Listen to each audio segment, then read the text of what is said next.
சங்கல்ப தியானம். சங்கல்பம் அப்படின்னா, உறுதிமொழி அப்படிங்கிற மாரி நம்ம வந்து சொல்லுவோம். சரிங்களா? நம்ம உறுதிமொழி நம்ம எடுப்போம். எங்கலாம் எடுத்திருப்போம் அப்படின்னு பார்த்தீங்கன்னா, இது மாரி நியூ இயர்க்கு, இது மாரி முக்கியமான விசேஷங்கள்ல வந்துட்டு, நான் இனிமேல் வந்து இந்த விஷயத்த நான் செய்ய போறேன். இல்ல இந்த விஷயத்த நான் விடப் போறேன். ஒரு ஸ்மோக்கிங் பண்ணியிருந்தா, ஸ்மோக்கிங் இனிமேல் விடப் போறேன். ட்ரிங்க்ஸ் பண்ணிட்டு இருந்தேன்னா, இனிமேல் இந்த வருஷத்துலருந்து நான் ட்ரிங்க்ஸ் பண்ண போறதில்ல. இது மாரி ஏதோ ஒரு விஷயம் கெட்ட பழக்கத்த விடுறோம்னு சொல்லுவோம். இல்லாட்டி ஏதோ ஒரு நல்ல விஷயத்த நான் வந்து செய்ய போறேன்.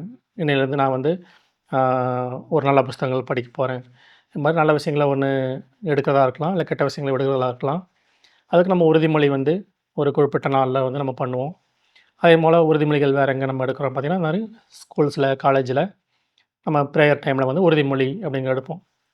நான் நல்லா படிப்பேன். நாட்டுக்காக நல்லா சேவை செய்வேன்.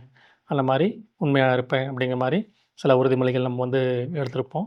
அந்த உறுதிமொழிகளுக்கு தான் நம்ம வந்து இப்போ தியான பொருளா பயன்படுத்தி நம்ம வந்து செய்யப்போறோம்.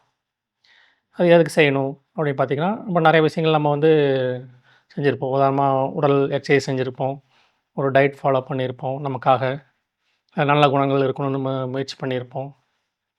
ஆனாலும் கொஞ்ச நாள் செய்வோம். அப்புறம் அப்படியே மறந்து நம்ம இடையில பாதியில விட்டுருவோம். அது விடாம இருக்கறக்கு, அது எல்லாத்தையுமே தினமும் ஞாபகப்படுத்துறதுக்காக ஒரு உறுதிமொழி. உறுதிமொழினா கட்டாயம் நான் வந்து கடைபிடிச்சே தீருவேன் அப்படிங்கிற மாரி நமக்கு நாமே பண்ணிக்கக்கூடிய ஒரு பயிற்சி தான்.